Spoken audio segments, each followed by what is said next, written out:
The middle-class liberals celebrate the working class's pain, and they fail to learn why they're losing their support. Change is coming and a new day is dawning for Western democracy. Oh, is it?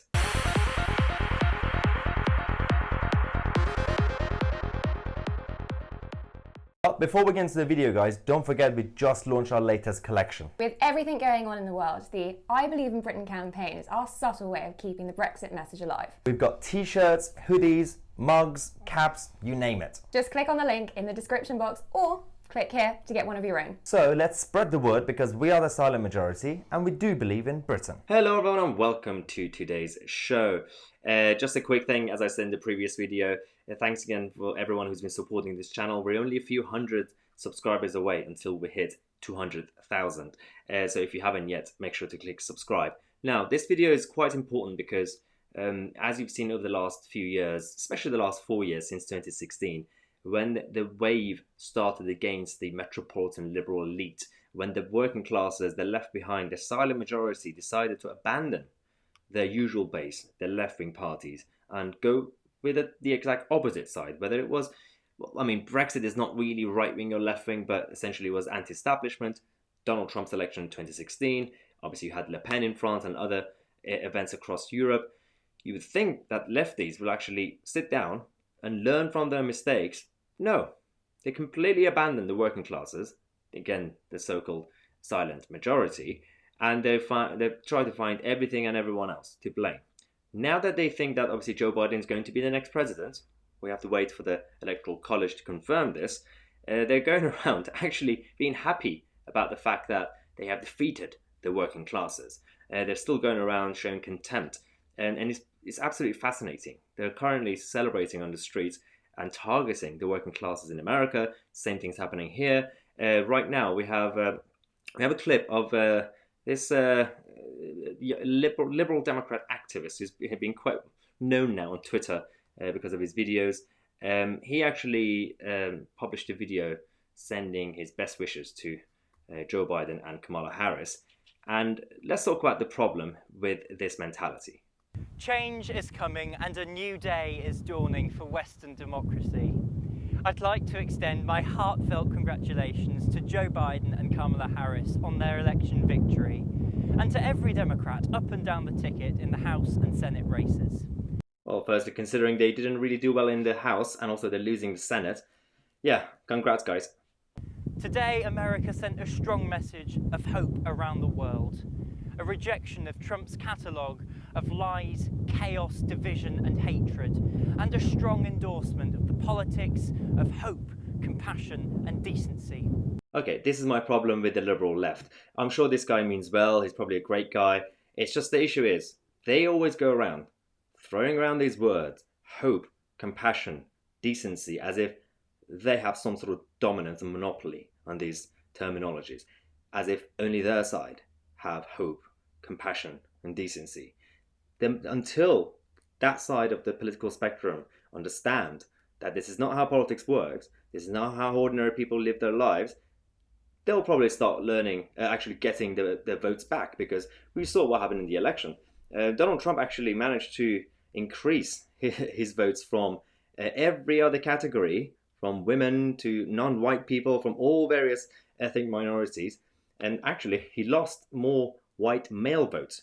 They went back to Biden. So what does that tell you?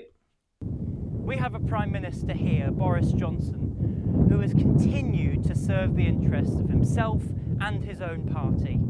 Okay, this always comes out from the liberal left. How they always say that the right-wing politician and the right-wing parties, yeah, even the Tory party, let's just say, are just there to serve their own party and their own members.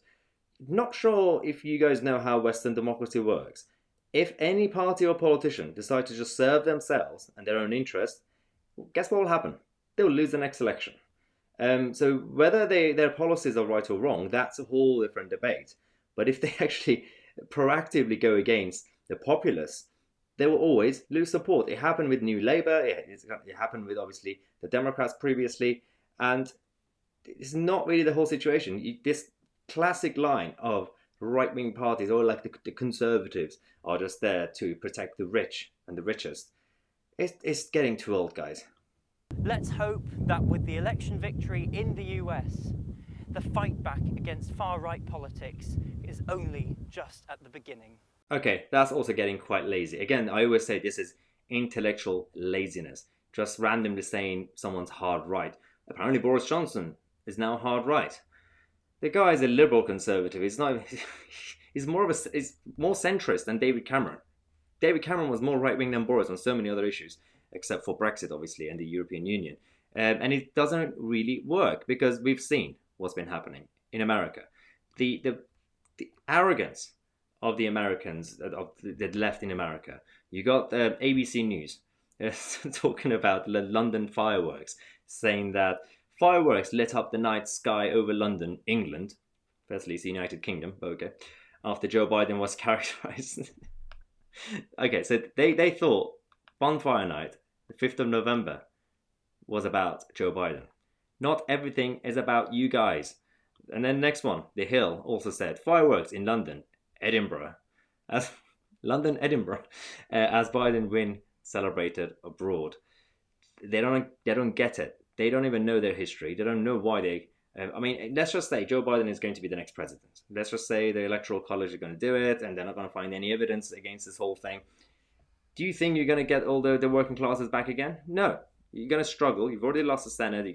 You've done really badly in the House, and you're not going to learn because, again, we have people in Europe who are also having the same problem. The European Union. We have people like Michel Barnier who quote retweeted Kamala Harris saying that a very encouraging and inspiring message of hope and political courage.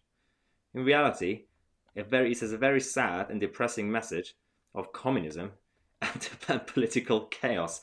This is the reality of Kamala Harris, and it's getting embarrassing because for a lot of people who always fall for the left-wing lies, is that what they see in Kamala Harris is, oh, she seems like a strong and stable woman, she's quite sassy, she speaks quite well. What about her ideas and values? What about her policies? And considering she's proactively and openly advocated for Marxist policies, I don't really care if she's sassy. And in fact, that doesn't really help with gender balance. If the people on the left are very sensitive about these sort of things and political correctness, you're doing the exact same thing, and it doesn't really help. And European Union, Michel Barnier, we're talking about, we're on the side of ordinary people. If you haven't heard, they're now saying that the European Council of Ministers are now obviously tabling a motion to ban WhatsApp and Signal. They're going to ban end-to-end encryption apps. So great. The private conversations are now going to be illegal.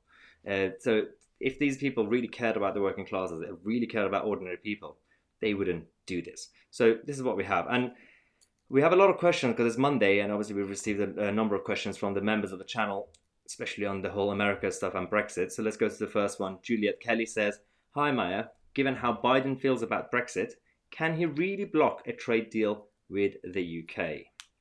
Well, yeah, I just made a video about this at 5:45 p.m. So make sure to watch that if you haven't already. But technically speaking, he can. What he might do instead is, he's already said it's not a priority for him to sign a trade deal with the United Kingdom. He wants to take the EU side on this. They might end up negotiating for some sort of protectionist deal, which will take a few years. So if he becomes president, that will be the biggest problem that we have. Ron Hudson says, "Hi Maya, with the US election almost over, how long before Biden will be replaced by Harris under the 25th Amendment? And what does having Harris as president for relations with the UK?" So yeah, I mean, I just mentioned obviously Kamala and her policies. She's on the one hand, she's a left-wing globalist, so just like a typical Democrat, making every single foreign policy move that will actually damage America's reputation, like before. So it's not going to help. But I'm more worried about Kamala Harris becoming president for America itself and their domestic policies rather than just internationally, obviously. I'm not really sure if that's actually going to replace him anytime soon or not. I can't predict that. So Alan says, "Hello Maya, why are the trade talks continuing? There have been many Boris deadlines, and how is the Kanzuk coming along?" So As I've said before, yesterday I mentioned this in the live stream, the trade talks will continue until the end of December. Legally speaking, you can't walk away. You can walk away temporarily like we did about a month ago, but again, we have to respect the rule of law and the treaty that we've signed, essentially. So the Brexit transition is going to continue until the end of the year, and that's when we can actually officially walk away if there's no deal. Kanzak, apparently their negotiations are still ongoing.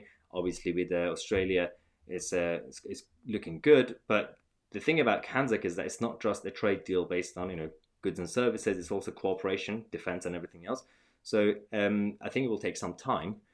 But because there are a lot of people in the Conservative Party, Parliamentary Party, who are pushing for this anyway. So I think it will eventually happen, especially if the issues with the European Union escalate.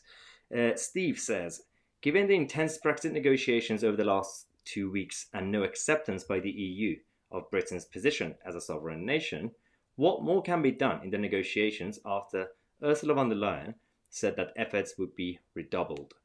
Surely she should be saying, we will review our position. Well, it's Michel Barnier is playing both sides. He goes to the EU and says that we're not going to give up, we're not going to compromise. And he comes to London and says we're going to compromise. So I'm not really sure where he's getting his lines from. Is it the Commission or is it Germany? It's a bit of a mess, and they have to decide for themselves because, as I said in the previous video, they're now in London to continue negotiating. And I think it's just a game of, it's not just poker at this point, it's just a game of chicken to see which side is going to fold first. John says, hi Maya, your comments about Owen Jones in this is yesterday, video were reasonable to make. But should you really be giving him such publicity? And would it not be better to just ignore him? Well, we tried that method in the 20th century. We completely ignored the liberal left, and guess what happened? They dominated our academia, they dominated our media, and they dominated our political system and establishment.